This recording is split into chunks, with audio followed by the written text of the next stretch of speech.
लूटने का खुलासा क्या है, क्या पूरा प्रकरण रहा है? दिनांक 15 दिसंबर को एक सरस्वती मेडिकल कॉलेज के पास ओवरब्रिज पर एक लूट की घटना हुई थी, जिसमें एक बाइक सवार जो अपने बैग में 85 लाख रुपए लेके जा रहा था, उसको मोटरसाइकिल पर सवार दो बदमाशों ने लूट लिया था। उसकी मदद में एक वर्ना गाड़ी थी जो सफ़ेद रंग की, जो उसकी मदद में थी, उसके साथ साथ चल रही थी। इस प्रकार ये लूट की घटना कारित की गई थी। इस घटना का आज अनावरण किया गया है। हमारी स्वाट टीमें, स्वाट की टीम और जो थाना पिलखवा की टीम है, इसके अलावा हम लोगों ने 5 टीमें जो बनाई थी, इन पूरी टीमों ने मिलकर के इस घटना का अनावरण किया है। और आज हम लोगों ने 6 अभियुक्तों को गिरफ्तार किया है, जिसमें बाइक पर सवार जो 2 व्यक्ति थे, उसमें से एक व्यक्ति की गिरफ्तारी हुई। ललित पुत्र चंद्र प्रकाश, निवासी अकबरपुर पट्टी, नौगवा सादात का रहने वाला है। और जो कार में चलने वाले 4 लोग थे, उनकी गिरफ्तारी हुई है।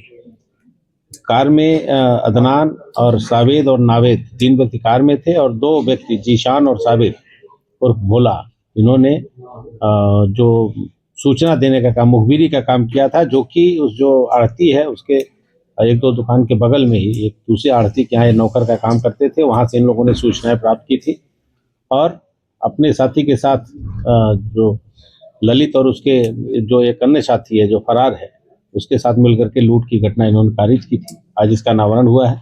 इसमें हम लोगों ने 62 लाख रुपए नगद बरामद किए हैं, 5 मोबाइल फ़ोन, एक काले रंग का पिट्ठू बैग जिसमें पैसा लेके भागे थे, और एक वर्ना गाड़ी जो घटना में प्रयुक्त हुई थी, जो बदमाशों के द्वारा UB 32A 7070 वर्ना गाड़ी भी हम लोगों ने रिकवर किया है।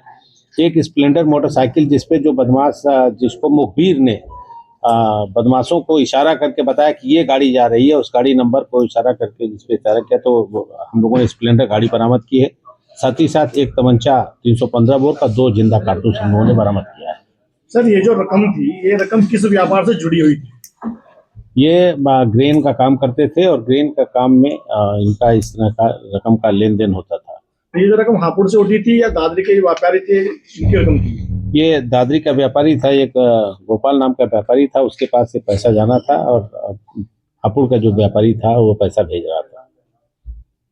अभी और कितने बदमाश बच रहे हैं? अभी इसमें हम लोगों के पास 4 बदमाश, इसमें एक और जो इन्फॉर्मर है, जिसने बदमाशों से और ये जो मुखबिरी करने वाले लोगों को आपस में तालमेल कराया था, वो व्यक्ति बचा हुआ है। साथ ही साथ एक मोटरसाइकिल पर जो सवार एक ललित, जिसकी हमने गिरफ्तारी की, उसका एक अन्य साथी है, वो अभी फरार है। और 2 जो वर्ना गाड़ी थी, उसमें 2 अन्य व्यक्ति थे। इस तरह से कुल 4 अभियुक्त अभी हमारे गिरफ्तार होना शेष है, और लूटी गई रकम में जो शेष रकम है उनके पास से बरामदी की संभावना है। सर, जब घटना हुई है, घटना के समय जो व्यापारी दादरी के थे, उन्होंने लिखवाया कि FIR में कि उनकी ही रकम थी, जो उन्होंने पैसा हापुड़ भेजा, काम उन्होंने उनसे वापस भिजवाई, तो बताया जा रहा है कि पैसा हापुड़। ये विवेचना का पार्ट है। पैसा अगर उन्होंने भेजा होगा तो इसका अभिलेख होगा, कहीं न कहीं बैंक से ट्रांजैक्शन हुआ होगा, या कहीं वो सब सारी व्यापारी की भी भूमिका संदिग्ध नजर आई इस मामले में, हापुड़ के व्यापारी को बताया जा रहा है। इस पूरे प्रकरण में अभी तक किसी व्यापारी की भूमिका संदिग्ध नहीं थी, लेकिन उस व्यापारी के यहाँ काम करने वाले जो 2 नौकर थे, वो हमने गिरफ्तार किए हैं। उन्होंने इन्फॉर्मेशन दी थी। ये किसी गैंग से जुड़े हुए हैं जी चारों? हाँ, एक जो व्यक्ति अभी गिरफ्तार नहीं है, ललित का जो साथी है, उसके क्रिमिनल हिस्ट्री है, उसके खिलाफ 7-8 मुकदमे हैं, लूट के भी मुकदमे हैं। शेष अभी इसमें जो लड़के हैं, इनके खिलाफ अभी आपराधिक इतिहास नहीं पता चला। जैसे सर चर्चा है कि मेवात गैंग के, निश्चित रूप से ये मेवात मतलब कि बिरादरी की ये लोग रहने वाले हैं, और इस तरह के जराइम पेशा में रहते हैं। लेकिन अभी तक जो इन्वॉल्व है इसमें एक व्यक्ति के अलावा अन्य की क्रिमिनल हिस्ट्री नहीं पता चली।